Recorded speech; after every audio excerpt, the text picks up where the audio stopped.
Hey everybody, it's Amanda. Rick. And it's time for our morning Bible study. I am dark today. Yeah, well, the sun is like shining directly on us. As you can see, I'm sure you could see patches where there's sun. My glasses. So we'll see. It's kind of, I think it just cleared a little bit, so it's not like right in my eyes, but we just try to make sure you can see us and we're fairly well lit. But ultimately, we just do the best we can. So, but hey, everybody. That's not too bad. We're on Exodus 38 today. Hey, girl. Give me just a second to share the links. We're just getting started. Exodus 38. If you don't mind sharing a link, if you are here to the Facebook group for whatever reason, it's not letting me share to the Facebook group right now. Rick and I are going to change that up soon, I think. On a side note, you all might be interested to know that we are going to be finishing up Exodus in a few days. And we have decided what book of the Bible we're going to next. We have decided we are going to go to Matthew. Now, we really gave a lot of thought to continuing and going through Leviticus, but we just thought starting Leviticus 1 on Christmas Day wasn't the bright move. So we were looking at the New Testament.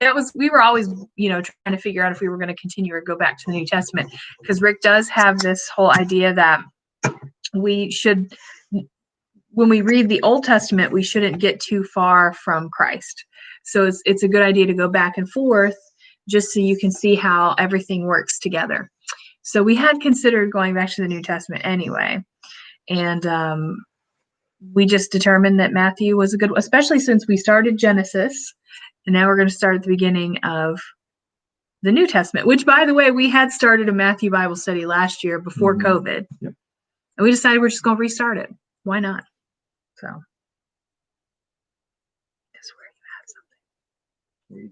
You just said what I was going to say. I was going to announce the Matthew thing. So you take away what I'm going to say. Probably. And then you say, we should probably now talk, Rick. We should probably plan ahead. No. Well, anyway, we did start the Matthew Bible study, and when you brought up Matthew, I think we were kicking around, what would be right to talk about, and as soon as Matthew came up, I immediately remembered the Bible study. You may remember it, but it was like it was 1,000 years ago. Yeah, pre-COVID feels like forever. And I think it's good to go back because, number one, I don't think we were going through it like we are going through it now. I think we were going through it chapters, but I think we were flying through it. And we never finished it. So there's a two-sided coin there. We never finished Matthew. So rather than try to pick up where we left off and backtrack a little bit, we're just going to start all over and begin Matthew 1. And, the funny thing is, at one point, I guess the idea of going through a book like Matthew would have felt long because it's 28 chapters, I believe. Well, because we were so used to going through the other New Testament books that had like 3 chapters in the whole book. After doing Genesis and Exodus. Yeah. 28 doesn't sound so long, so. Hello, everybody. I'm just stretching. Okay, I'm trying to get ready. Whew, I was up early this morning. Anyway, all right, I've shared all the links. I hope you guys will share. We want to make sure we want to get the word out. And if you have not subscribed, please subscribe. And you can follow us every day when we do our Bible study. And then join us for Matthew. So today is Exodus 38. I'm going to read through the entire thing. And it's kind of like what we were saying with the other chapters. So right now we're in the midst of the story of the building of the tabernacle. Well, the Lord already in Exodus, right around chapter 25, gave the instructions for the building of the tabernacle. And during that time, we went through in great detail, as great a detail as you could do in an hour a day. The different aspects of the tabernacle. We talked about all the different pieces of the tabernacle, what they all meant, their spiritual meaning, their physical meaning. We talked about all of that in depth already. So now when we're going through the story of it actually being built, we're not talking about those actual details. So if you want to hear that, I encourage you go back and look at the chapters. I think it's right around 25 and listen to that. But right now we're because we've already talked about that, we're just going to talk about it in the grand scheme of things with the tabernacle. So today we are talking about yesterday we talked about the reason why the entire tabernacle was built, which is those special things in the Holy of Holies, which were going to facilitate the Lord being able to communicate with his people. It was essentially the place where the Lord was going to come. Well, today we're going to talk about the things that are outside of the physical tabernacle itself, but yet the things that allowed the people to be clean, to be able to go in and have that communication. So yesterday was what allowed the Lord, the space that was so holy that the Lord could come and enter into it. And now we're going to talk about what makes us be able to go in and have this communion with the Lord. So we're talking about the altar of burnt offerings, the bronze basin, and the tabernacle courtyard. And there's a little section here on the cost, how much it actually costs the people.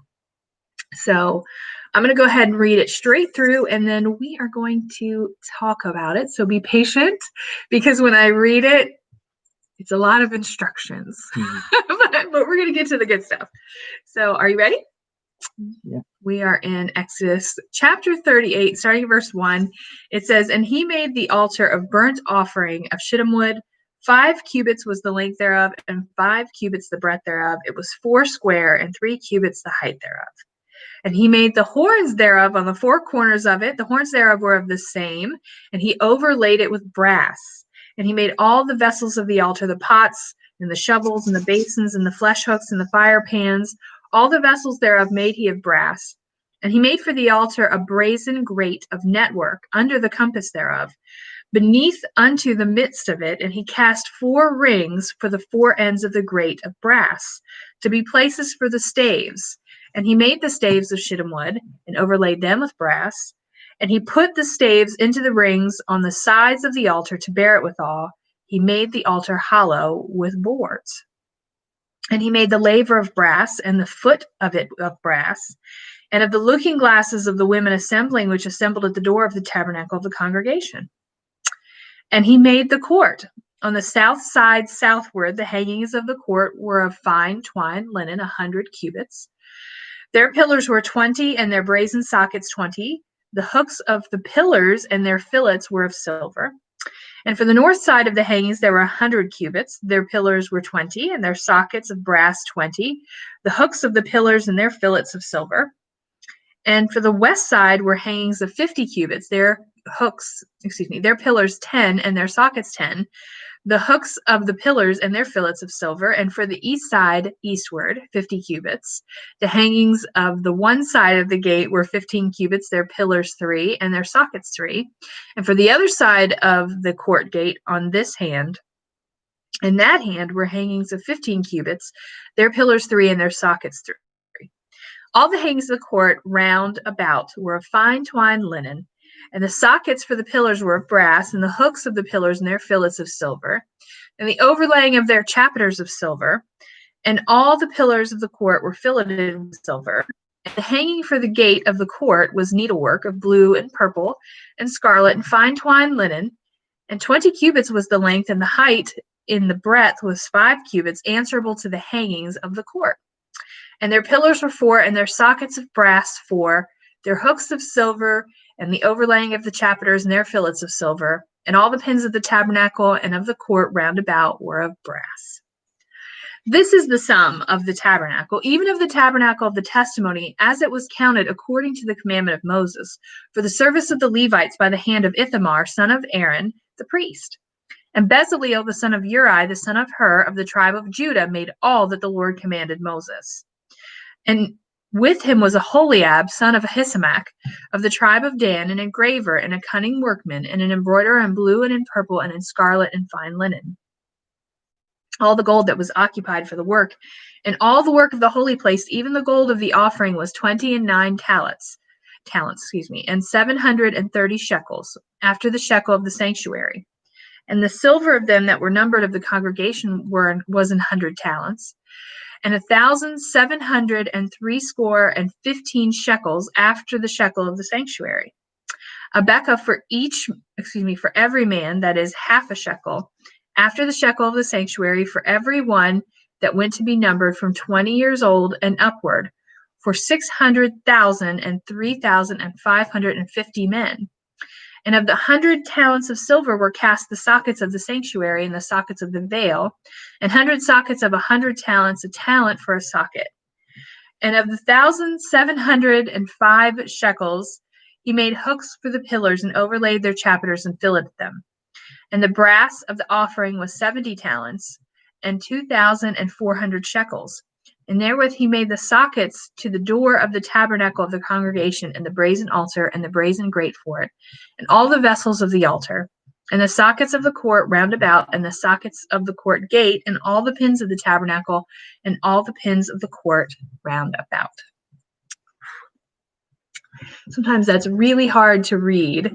And I think this is one of the reasons why when people get to the Old Testament, they get like really super intimidated by it, because you're just reading like all of these details and facts, and it's hard to wrap your brain around it. It's not as engaging a story as, the golden calf. That's an engaging story, because you're seeing what's going on, and you're essentially feeling it. When you hear about the plagues and the Egyptians, that's interesting. So when you get to the end here and it's a lot of details, if you're really trying to be diligent and read through the Bible, you might read through it and just kind of like say, I'm gonna get through it, and you read through it, but you don't actually kind of embrace the reason why the Lord put it in the Bible, and he did put all these details in here, not once, but twice, I'm sure for a reason, right? So here's the thing. The first part of this chapter is talking about the things that were, like I said, in the outside of the court, the things that were brazen.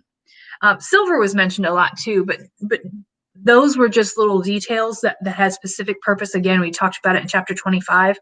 But the main items that were in this courtyard, the altar, which we said was very much like a grill, so not to disrespect it in any way, but it's essentially four corners with a little grate on it, and they were going to put the animals on it that they were going to consume. So it's very much like a grill. And then there's the bronze basin where they were going to wash their hands.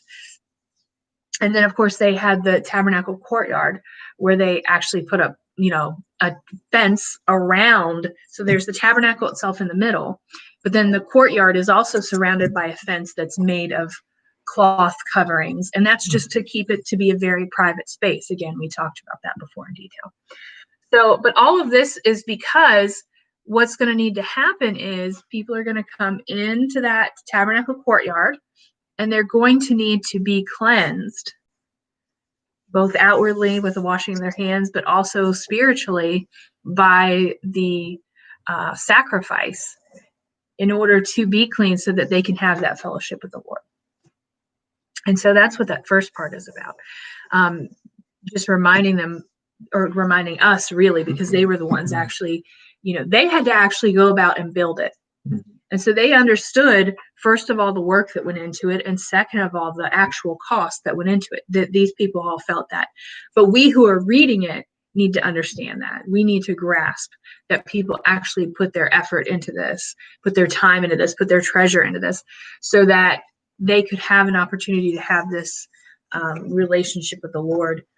And really, the honest truth is that in order to have a relationship with the Lord, there is a cost. There's a cost of the sacrifice that was made, and there's the cost that they had to, as a people, pay financially just to have this system come together. They had to physically put their finances into it. Again, not that the Lord needs money, but it's just a measure of showing their heart. Remember, with the golden calf, they pretty much just, threw their gold at Aaron, and he was able to create this golden calf. So that shows where their heart was. And here, to be able to give to the Lord was showing where their heart was towards him. Mm-hmm. So that is my initial overview. I will say that, and obviously, you brought up the calf. The Lord wanted them just to get busy doing this immediately. And then there's the little hiccup of the golden calf, and that makes it small. Yeah. Not small when you think that the Lord was with Gonna destroy wrath them. ready to consume them with Mhm. fire. These folks have, because they knew what was coming to them, Mhm. because of the consequences of worshiping an idol, they have now, I would say, a refreshed desire to serve the Lord. Where maybe he would have really had to push him the first time. The whole idea that of them giving with willing hearts and everything shows that they have some zeal here, and they truly want to serve, and that's a good thing. That's a wonderful thing when God's people aren't serving because they have to, but serving because they really want to. And also the idea of God giving them wisdom here, because sometimes, I mean, there are people like some of our friends and all that are good with their hands and building and stuff. So you come along something like this, and they may not use these kinds of measurements and everything in their day-to-day life, but they're thinking, okay, I could be in the wilderness and I could come up with something like this. I could follow instructions if God gave them to me. But you take somebody like me, and I look at this thinking like, oh my, oh me. Well, what would I do if I was in the wilderness and the Lord gave me this little layout of instructions and said, Richard, I want you to get busy here. Yeah, absolutely. But there's the point. Said Paul Green, exactly. Paul Green is our Bezaleel. I thought of him. I didn't want to name drop just there. That's funny. Bezaleel, yeah, and Holy Abs, and Jerry, and anyhow, our skillful friends. But the idea is that the Bible even said in a previous chapter that the Lord had given them wisdom here. They have God-given wisdom. And if you had me in the wilderness with some materials saying, Richard, make something here and tell me exactly what to make, I would need some God-given wisdom. Okay, I just don't naturally have that. So anyway, so I just everything from the wisdom to how to do this to really the new refreshed zeal that these folks have. The Lord is in control of all this. So this is obviously God at work, and He wants to dwell with them. But then all this leads up to the cost, and that's really what we're talking about today. Everything in life costs stuff. Everything in ministry costs. Discipleship. The Bible talks about a cost of discipleship. Everything has a cost. We talk about sin. For the wages of sin is death. Romans 6:23. Even sin has a cost, a penalty, a payment, and of course, and that's sin. But even things that are righteous, serving the Lord has a cost. So, and that's what we talk about today: the cost of building. I'm passing it to you. I've already skipped to the middle of the chapter. What? Weren't we talking about cost? Yes. Okay, I'm sorry. He's got a list. I don't have a list. I'm sorry. I was just thinking of cost today, and because I mean, I guess I could bring up an introduction and just talk about a general idea of cost, because when we read this chapter, obviously there was a cost that the people had in making the tabernacle. Apply that to modern times, and you know, people see the need, hopefully, many do, to ministry, but some get very offended when there's a cost involved.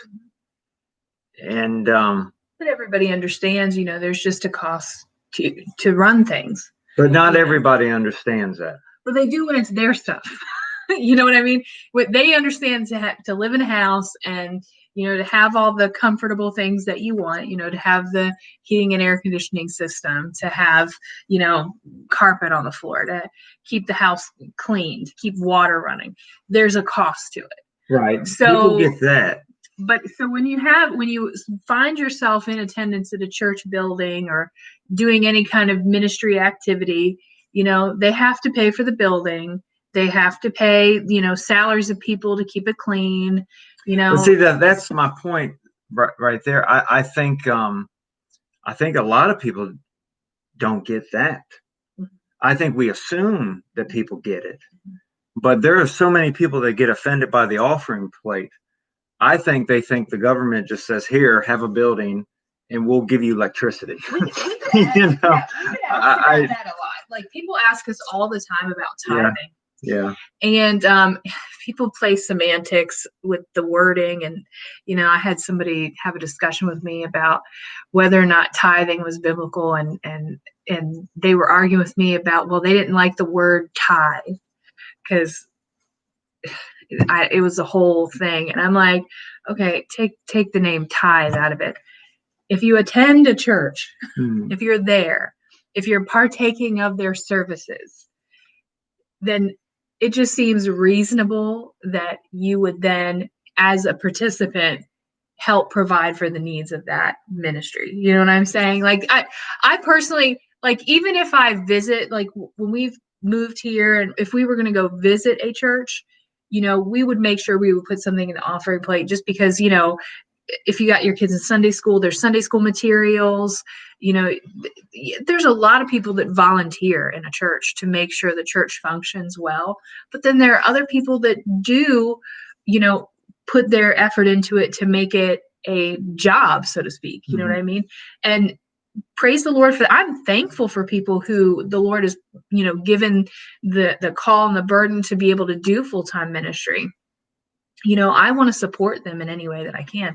But other people like really fight it on that. They're like, I'm not going to give them a dime until I know, this is the one for me, and no good church is going to, make a point about that. They rely on the Lord. But I'm saying it just as from a layperson perspective, from someone who is, just going and being a member at a church, you know what I mean? Also, having been in churches for years, we know how much it costs, so it's like, be faithful, be giving.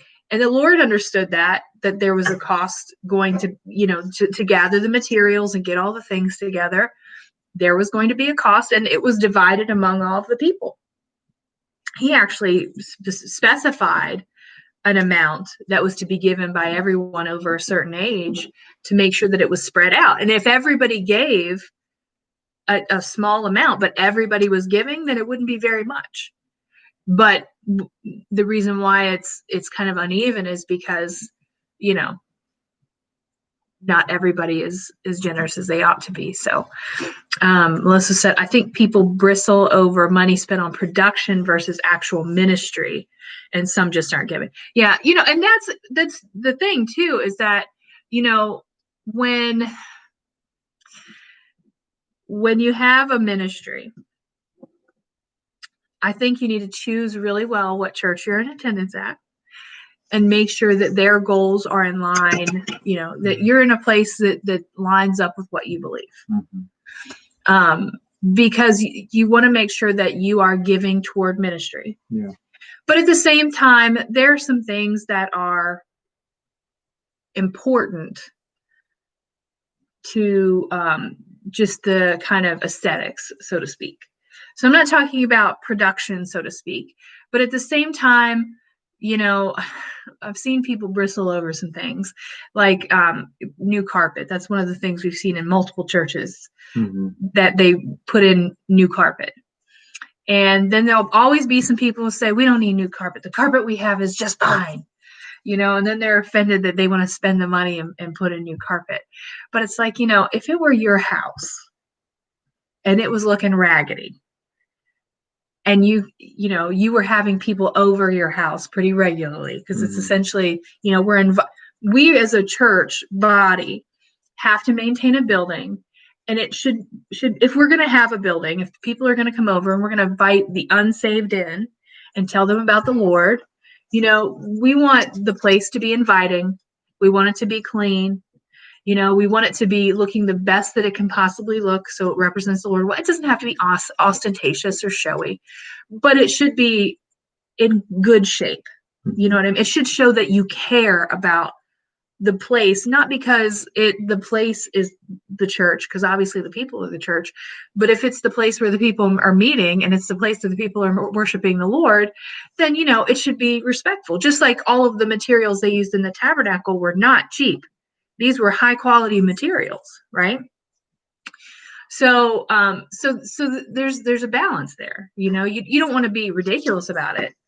You don't want to be you don't want to be showy for the sake of being showy. Mm-hmm. But we've seen people also argue about things that it's like, let's be reasonable here. If we need new carpet, if the carpet is getting a little threadbare, let's replace the carpet, because people are going to come in here, and if they see it all looking raggedy and shabby, that doesn't reflect on the Lord well, does it? Like if you saw people and they were looking all beautiful, right? This is what happens in churches. People come in church and they're finery, right? But the church building itself is kind of ragged. It's kind of like people who themselves, they got their nails done and their hair done, and they're looking all good, and then their kids are looking a mess. It's like Mm-hmm. they're not treating things the right way.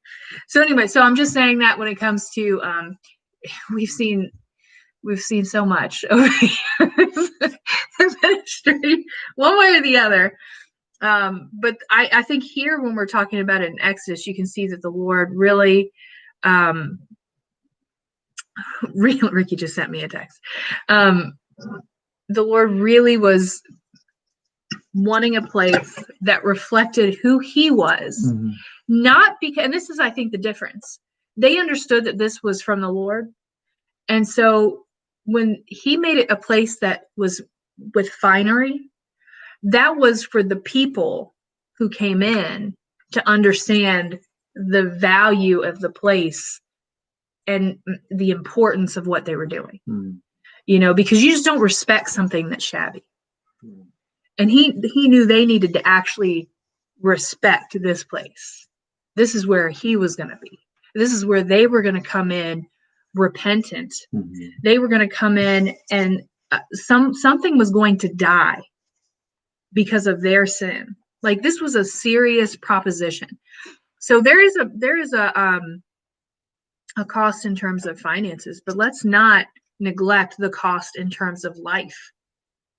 The cost in terms of what was actually important, because the biggest cost here wasn't the financial cost. The biggest cost was the number of things that were going to lose their lives because of the sin of the people. Well, you're fine. So I like the direction it's going, the idea of giving to ministry, understanding that. And again, ministry has a cost. Everything in life has a cost. This idea that you can do ministry and it doesn't cost anything, I think we need to get that out of our thinking. Sure, I can give the gospel for free. It's a free gift, and I can just give it for free. But there's so much that it entails that goes in addition to that, because many times, depending on where you live, different nations of the world, you have materials to print. The church is the body, not the building. But in America, we have a tremendous privilege that we can meet in a building freely, at least for the moment. And buildings cost money, and all the things like my wife's talking about cost money. So there are so many things in ministry that are obviously things that don't cost money, but there's a lot that does. And I think one of the killers in it is that a lot of people have a worldly thinking about it. When it comes to giving, I wrote down this, and it's just thoughts to think about. God gives to us, and this is we have to get rid of the worldly thinking and truly think of it biblically, okay? God is our creator. He gave us life. If you're a believer today, he gave you everlasting life. He gives and gives and gives. He provides for us. When we eat a meal and we thank the Lord for it, do you understand what it is? The Lord provided that meal for you. He gives to you. Okay. You say, well, no. I made that meal. I cooked that. No, he provided it for you. Well, I worked for it. Well, he gave you the strength and that job so you could go and earn money to pay for that meal. So it's the Lord who actually gave. That's why we thank the Lord for it. I wrote down in my notes, just getting this biblical view of giving. So if you get a biblical view of giving, you have a biblical view of cost as well. God gives to us so we can give. You think of that?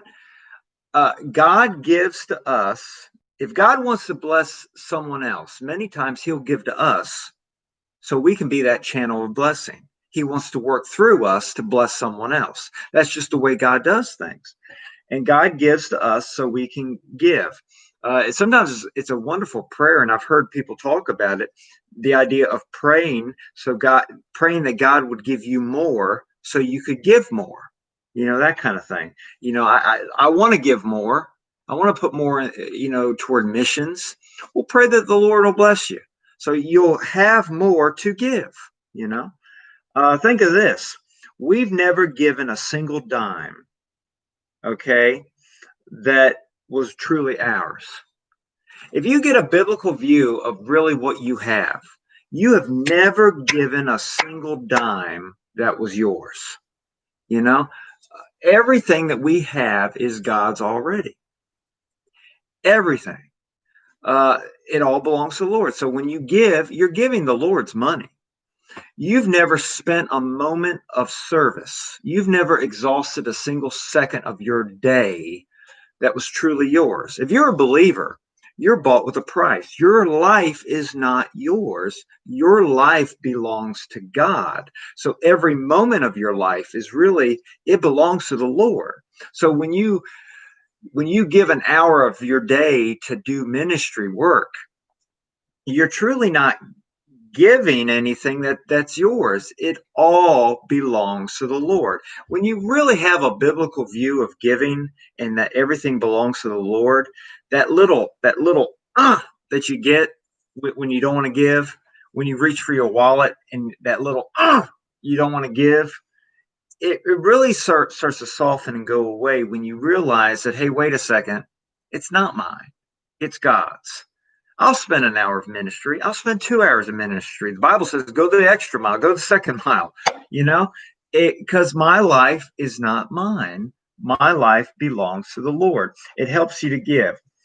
You brought up the whole idea of buildings and things, and I just wanted to make a thought of that when you started talking about, I think the idea is about giving.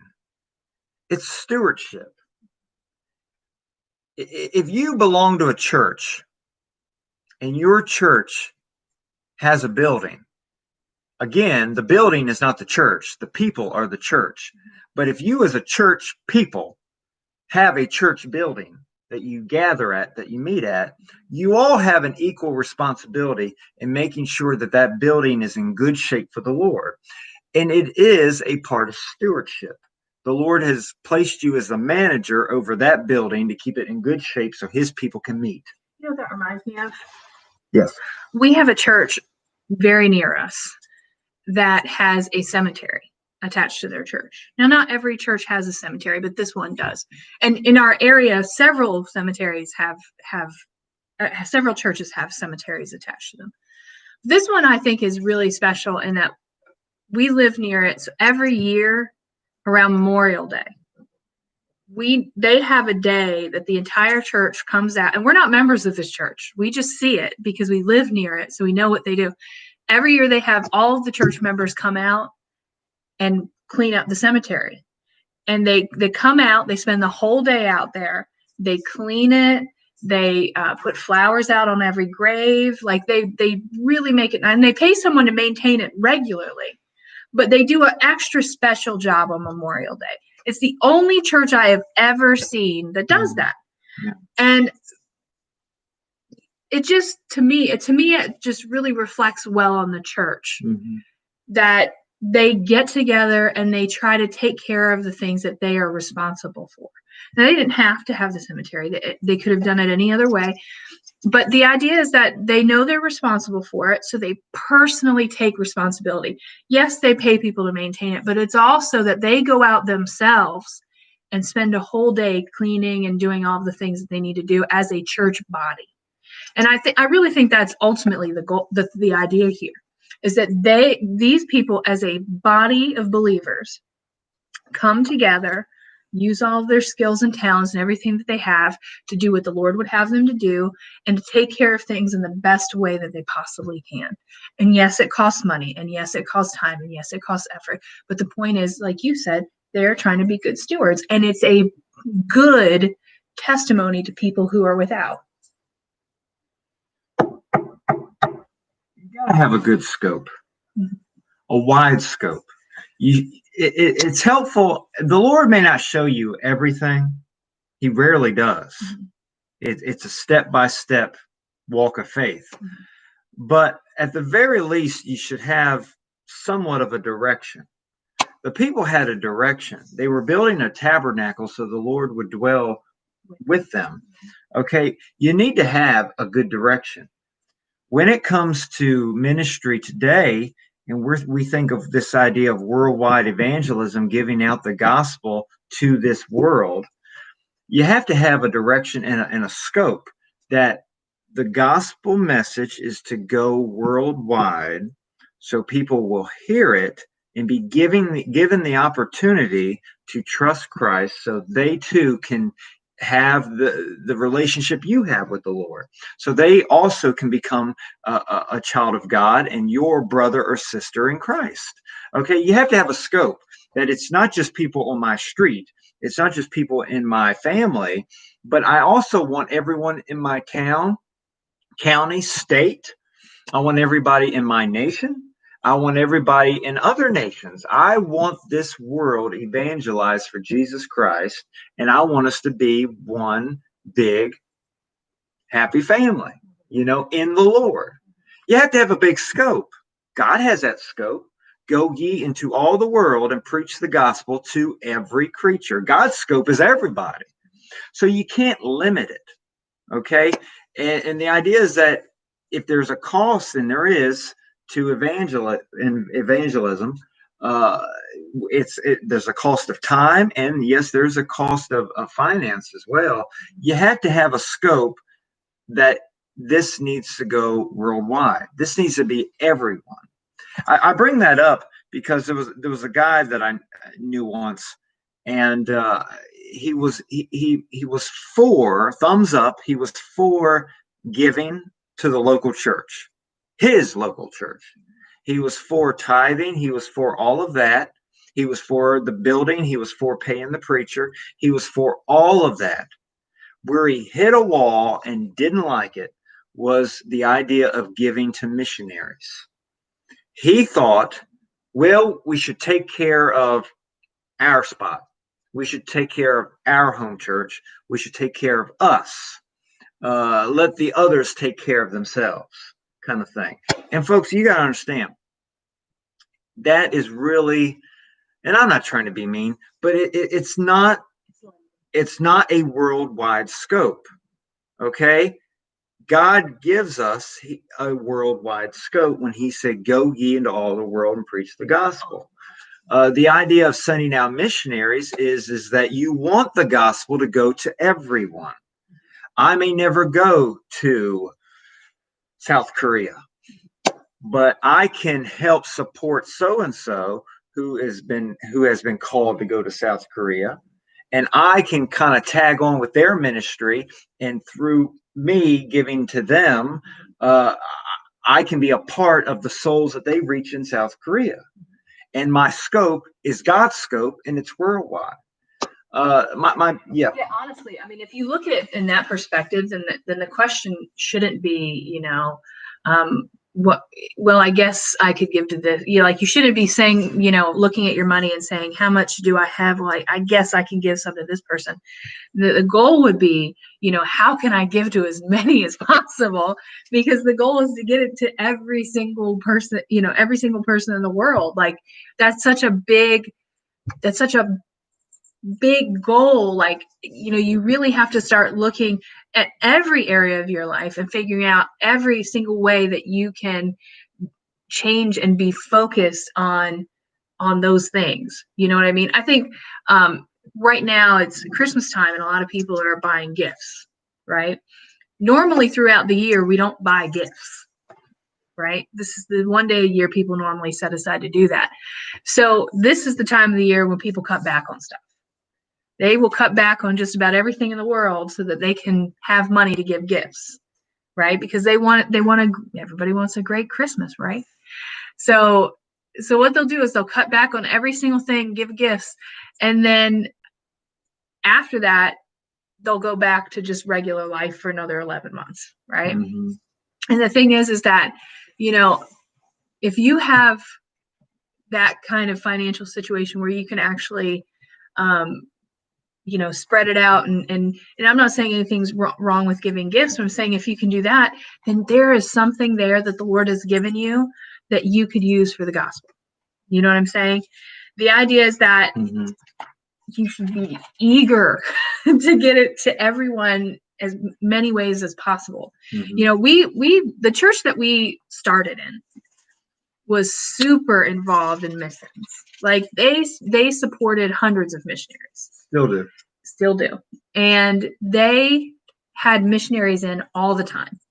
Like, because what they would do is they would go out on the field, and then every 4 years or so, it was kind of like a military sort of thing. They'd go out for 4, and then they'd come home and report to their supporting churches and let everybody know what was going on, and also kind of take a break because it's a toll on you. You want to visit your family and such. So they would go for 4 years, come back for a period of a few months, and then go back out on the field. So, but anyway, so we would constantly have, because they supported hundreds of them, we would have missionaries rotating in and out. We were always hearing their stories. We would hear stories of all these people that are like starting orphanages and, reaching children. And then all these people that are, growing. Like one person I'm thinking of has a jail ministry in a foreign country, which is super encouraging. And the idea is that they were just always there sharing how they were getting the gospel out. And when they were always there sharing those stories, it made you want to go out and do something. And you know what I'm saying? It was just so encouraging and such a great thing. And you can see how when everybody, and the point of this is everybody was working together. Like there were people, that was in Maryland. So there were people in our church in Maryland who couldn't leave. They had a job, they were in Maryland. But they were using their finances to support hundreds of missionaries, because it was kind of like this, where everybody put a little bit into the pot, and that made a big pot so that it could support all of these people. And it was just so amazing. And then the more you would have missionaries come in, the more you want to go to missions, the more you want to support it, and the more you want to do these fundraisers. Every year they would have this missions conference where they would have some missionaries come in. They would schedule them to come in, and they would find out from them, do you have any needs? Is there anything we can help you with? And then they would literally almost auction off the opportunity to buy the missionaries whatever it was they needed. So they had this whole list of things that the missionaries needed that they were looking for. I remember one year it was like somebody asked for a felt board so they could tell Bible stories to children on the field. And I'm trying to think of little things that they asked for, so like sometimes it was like children's coat or something like that. So anyway, so they had this whole list, and they'd cut them up in little pieces. So each one was on a slip of paper, and they'd stand at the front of the auditorium, and they'd be like, who wants to do a coat? And somebody would call out, me, and they'd be like, all right, you get the coat. And then they're like, who wants to do the felt board? Me, I got that. So they would give out, and everybody would like be excited to get the gifts. And then we'd have a little canister that they would pass out. They had so many canisters because they had a goal of fundraising. And you could take out, a canister. You didn't have to take canister, but, there were canisters available. And the goal was to put at least $50 in the canister. at least, and they would give it out months in advance, and in advance of these missionaries coming. So the missionaries would come in and they would have no idea. They would have no idea what was coming to them. So the missionaries would come in and they would just be wanting to share their field. Like they are on the field. They feel, the Corey just said her daughter's a missionary in South America and feels forgotten by her home church. And I think that's, when you're far away from family and friends, you start to feel that way, right? So they would come into the church and they really want to share their burden and they just want to feel close to people and connected. Man, our home church would just be like, they'd have them all these people line up and giving them all the things that they requested and all these canisters. And they would literally give them a basket to hold all of the things that people came up and gifted them with. And the goal was that, the Lord had given us so much. We wanted to encourage them. We wanted to help them with whatever their needs were. There were needs we didn't know about, so we were financially providing for them. But like I said, there was a financial giving involved, but nobody cared. Because we were excited to give because we could see the fruit of it and we could see how God was like, using these people and reaching out to the entire world. And when you felt like you were a part of it, it was exciting. You want to be a part of that. And so I feel like this is probably how the people of Israel felt at this time, because they're all coming together and they're all working together and they're getting this thing built. And like you had said yesterday, the calf is fresh in their mind. They know where they messed up, and the Lord has given them this opportunity, to be close to him again. And they're probably like, praise the Lord, I'm so excited, let's get involved with this. And they're just waiting for it all to be done so that they can, have this connection with him and know that they're, reconciled, so to speak.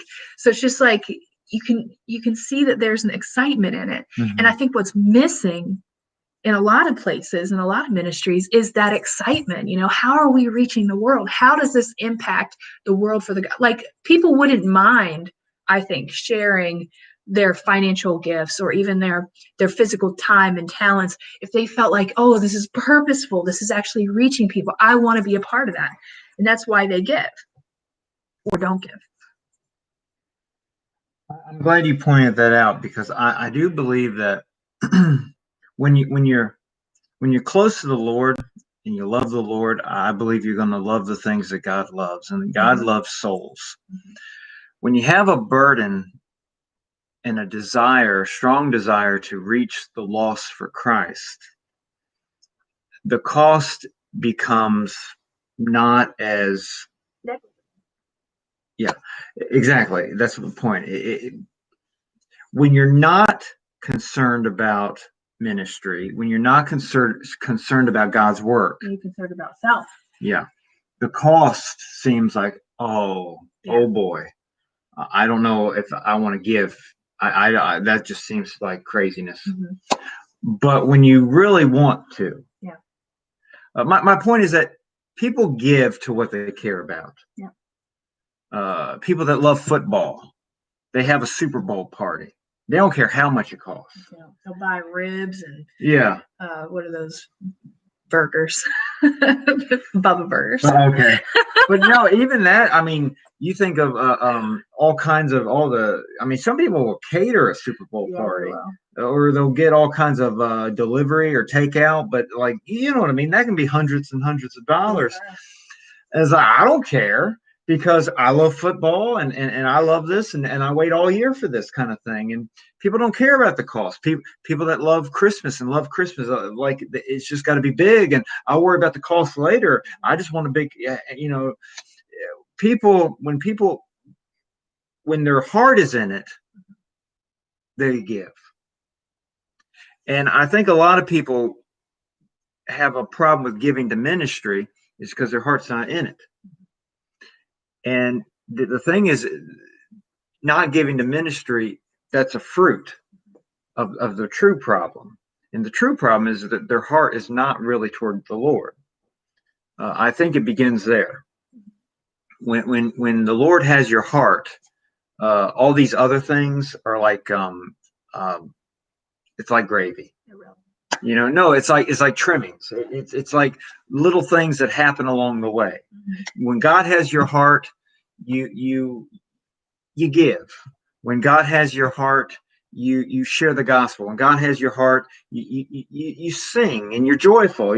All these things are fruit that happen when God has your heart, kind of thing. But I would just hope that folks would see the need in this world today and say, you know what, I want to stop complaining about the darkness of the world. I want to see more light. And I tell you, I want to see light so much. I don't care about the cost. I know it's going to cost, but I'm willing to pay it. And I'm not just talking about money, time. A lot of people they're so fixated on entertainment and pleasure and free time and relaxation that you cannot motivate them to share the gospel ever. Okay, they just want to have their me time. I'm not just talking about giving money. I'm talking about giving time. Just the idea of giving. Period. And I think the people that watch these Bible studies get that at least a little bit, because the idea is that if you set even an hour each day to come online and do a Bible study and go through Exodus, go through, Genesis. I mean, you are at least paying the cost of, you know what I mean? You're giving some of your day to ministry, to Bible study, to get yourself to be a more sharpened soldier in God's army is really what it is. Iron sharpens iron. The idea I was thinking of, she said her daughter's a missionary. I was thinking of this because we've heard many stories of missionaries that go to foreign lands outside of the United States, and that's foreign enough. Yeah, I know. I know we got people from all over, but I'm talking about go to a land outside of the United States, and it might be a remote place, not as much technology, not as much social media. They're kind of isolated. Yeah. Maybe they're the only believers where they're at, and they don't have other believers to fellowship with, and they don't have other ways of communicating with people back at home, and you kind of get isolated in a box. And I've heard of stories of loneliness and everything. And that's something important to point out, because there is a cost to ministry, and it's not always money. It's not always just what we think. Sometimes it's dealing with that loneliness. It's sacrificing yourself. This is what this chapter talks about: sacrifice in both forms. It's the actual sacrifice that they were going to make, the physical sacrifice that required the death of someone or something. And then there's also the financial one. And when you're talking about the cost that you're talking about, that's the idea of being a living sacrifice. And that's actually harder than the financial one. Almost anybody can toss a few bucks in an offering plate. But when you're talking about giving yourself, that's an entirely different conversation. It's much harder to give up what you want and to turn your back on your flesh and say, Lord, I just want you and what you want. That is a much harder. Following Jesus and serving and fulfilling God's will for your life will many times mean that you must leave the majority of the world and serve in the minority. You might even be the only one in a town. You might be the only one in a location serving the Lord. And I just have her daughter, missionary, on my mind, because I've heard many stories of that, where the whole idea of missions many times is you go to a place that's unreached. You go to a place that's maybe you've never even heard the name Jesus Christ, and you start to share with those folks who Jesus is and what Jesus did for them.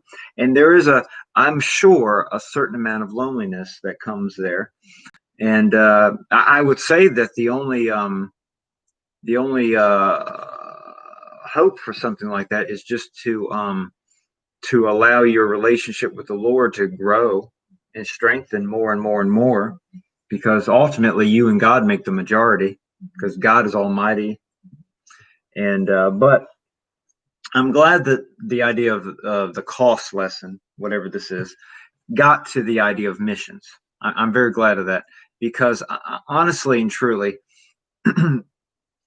we as believers, I believe in 2020, need to get back to the understanding that this time that God has given to us is supposed to be devoted to evangelizing and training disciples. There's a little pocket of time now from the cross to when the Lord comes back. We're living in the midst there. The Lord's coming back and the cross has already been. We're in the middle. And this little pocket of time in all of history is meant for evangelizing the lost and those new believers, training them up, training them to be disciples, followers of Christ that can also go out and evangelize the world. And it does have a cost to it. There's a cost of our time and there's a cost of finances, and believers need to get back to understanding what's important and letting their heart really get in it. So that cost doesn't seem to be such a thorn in the side kind of thing. The idea of giving to missions, I just have this thought. There's a lot of people that will not travel.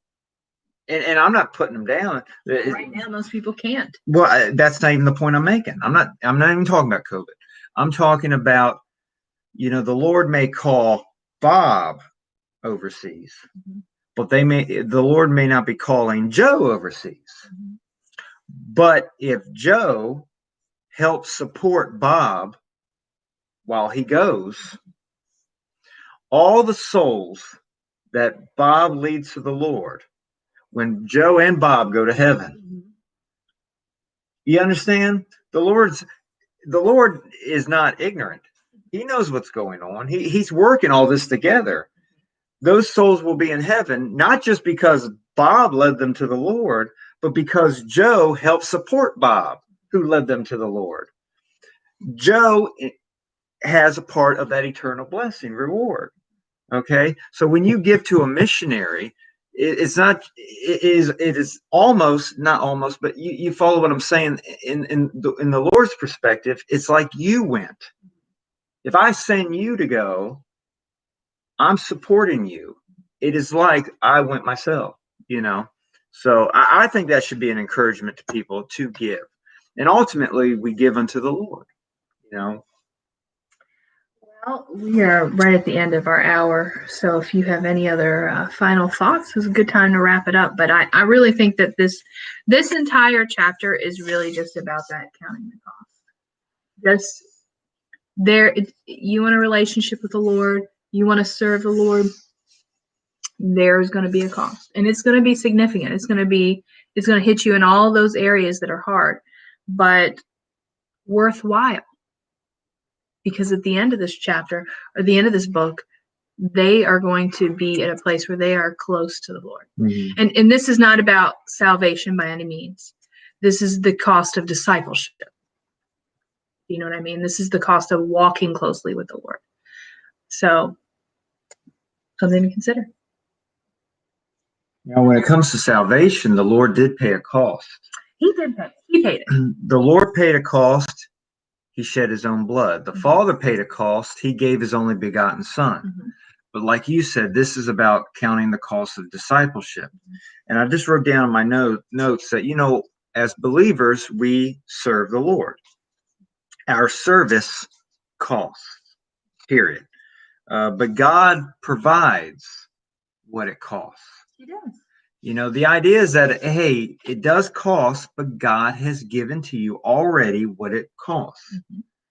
Like you said, if it's finances, the Lord gave you those finances. If it's time, hey, guess what? You woke up today. You didn't create this day. The Lord created this day. He gave you the time that you need to serve Him today.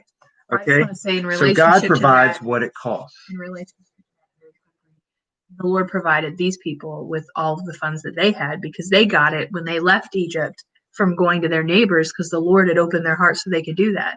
So you can see that clearly in Scripture, that the Lord had provided it miraculously. It's not that they had earned it. But here's the thing. even though the Lord provides what it costs, Mm-hmm.